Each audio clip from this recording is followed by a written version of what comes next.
Well, greetings and welcome to episode 104 of Bible 180, 180 episodes between Genesis and Revelation.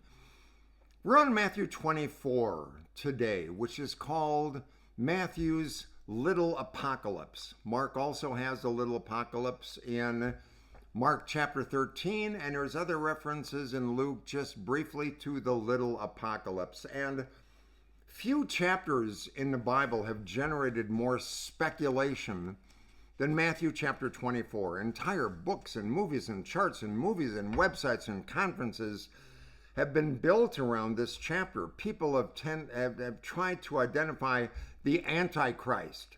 People have tried to predict the date of Christ's return. They've tried to decode current events and connect every war and earthquake and political crisis to Matthew chapter 24. But what if Jesus was talking primarily about events that would happen specifically within the lives of his disciples?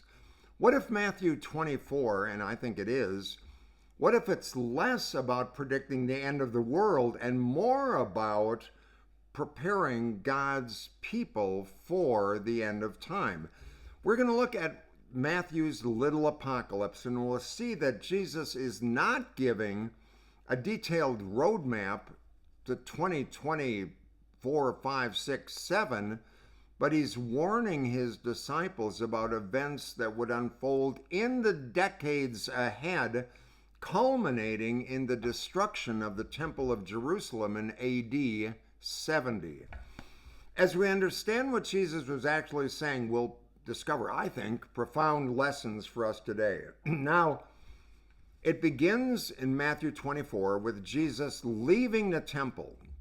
The disciples are admiring the magnificent buildings. The temple was one of the wonders of the ancient world. Massive stones and gleaming marble and gold-covered structures dominated Jerusalem's skyline. And Jesus says something astonishing. Truly, I tell you, not one stone will be left on another. Everyone will be thrown down, every stone. Now imagine hearing that. You're sitting outside the temple, this beautiful temple, and the destruction of the temple seems unimaginable. It would be like someone saying that Washington, D.C. would be completely obliterated. And the disciples say, when will this happen? And what will be the signs of your coming and at the end of the age? Notice something important here. They're not asking about the end of the planet. Their phrase, end of the age, referred to the end of an era, the end of the age of the temple and the old covenant system. Jesus begins answering that question, and he says, you're going to hear of wars and rumors of wars. Now, people immediately think, oh, he means the wars and rumors of wars today. But there's never been a period of human history without wars. Jesus actually says, see to it that you're not alarmed. Some things must happen, but the end is still to come. In other words, wars are not the sign that the world is ending. First World War, everybody thought, oh, the world's going to end. Second World War, Vietnam. It's been throughout the century that people have thought, oh, what's happening now means that this will mean the world will come to an end. Jesus warns his followers not to be deceived by false messiah who would arise during these troubling times. And they did, just as Jesus predicted. Jesus tells his disciples then a little bit further in Matthew 24 that they will be hated, arrested, and persecuted. Again, that's not a future present prediction about today. Read the book of Acts, which we'll get into. Peter is arrested, Stephen is martyred, James is executed, Paul is imprisoned repeatedly.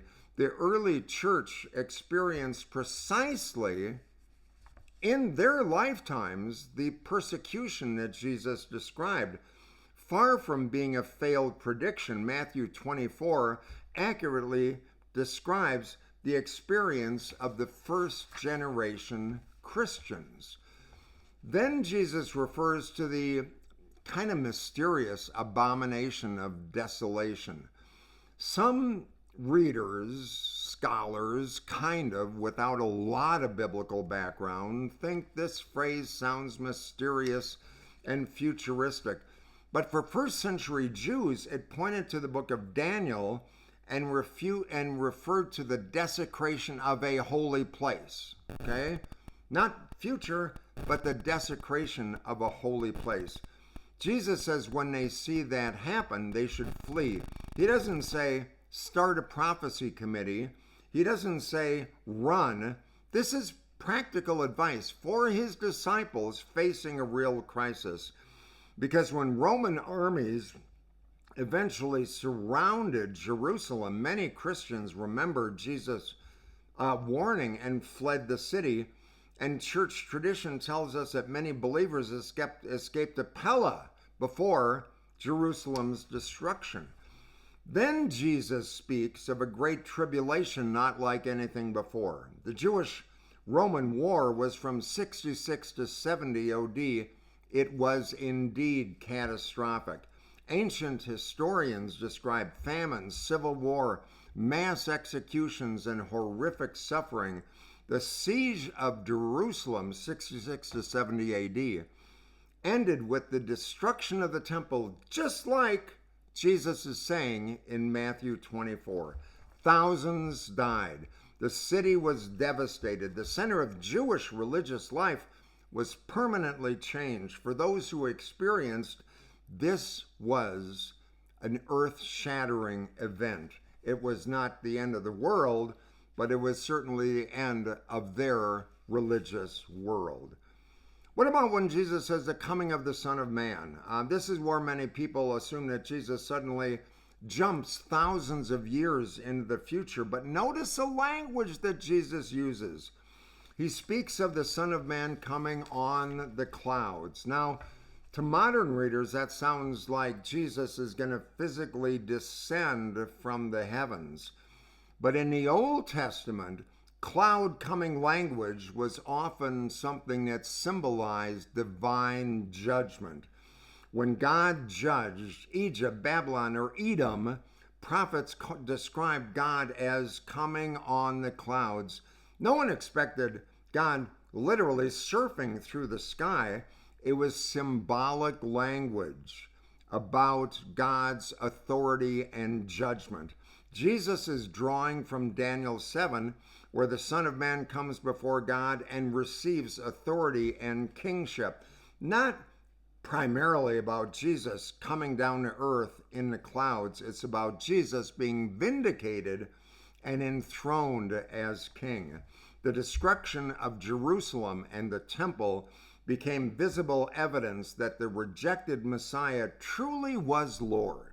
Then Jesus says, probably the most important verse in chapter 24, verse 34. Truly I tell you, this generation will certainly not pass away until all these things have happened. He doesn't say that generation, this generation.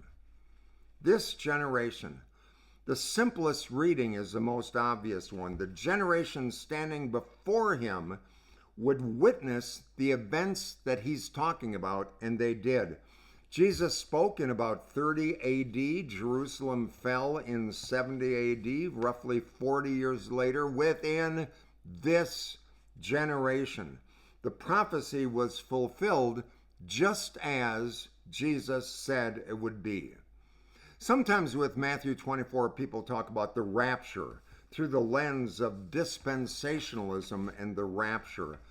The idea of a pre-tribulation rapture became popular only when John Nelson Darby wrote about it in about 1830, and later through prophecy conferences and study Bible and films, the Left Behind series. But when you read through Matthew 24 carefully, Jesus is not describing believers secretly disappearing from earth.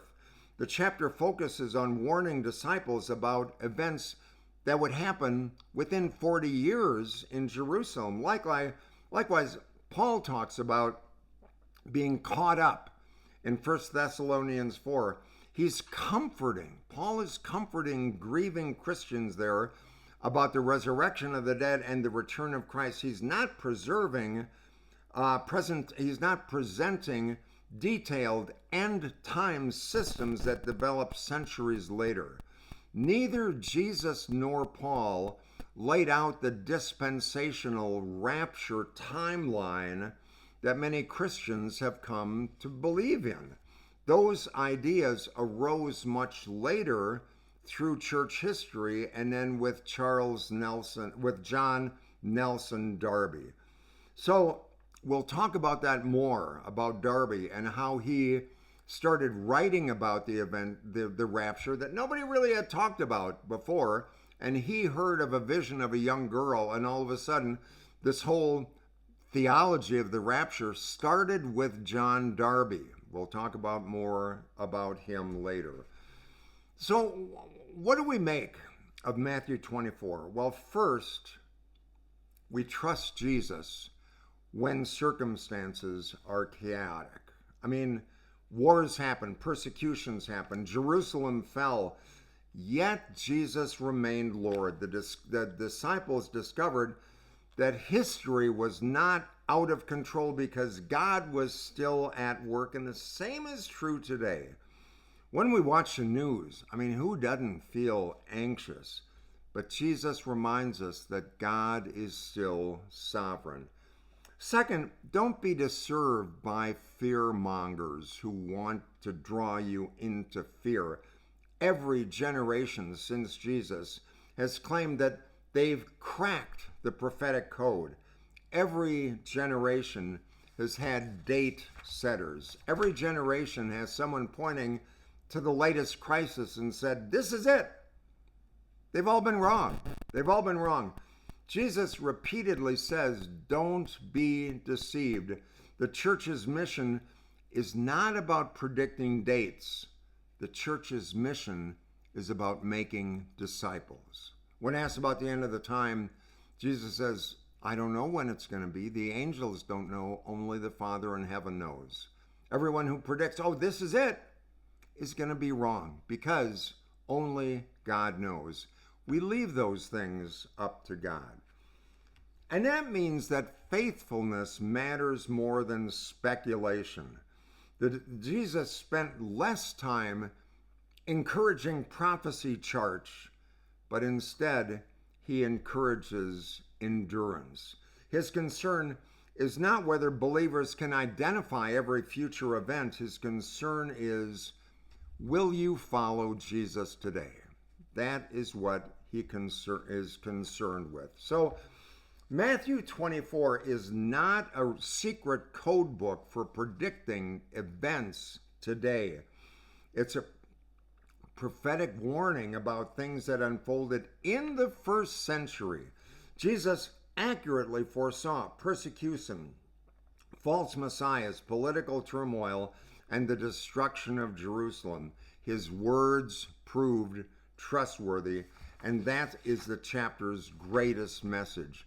The point is not that we should be obsessed with timelines. The point is that Jesus can be trusted. When he speaks, his words come true. When kingdoms crumble, he remains king. When institutions fail, he remains faithful. When the world feels uncertain, Christ is still on the throne. So stay awake. Stay faithful, stay hopeful, and trust in the King whose words never fail. You take care. Make it a great day. Smile. I look forward to seeing you in the next episode, and until then, you take good care. Bye-bye.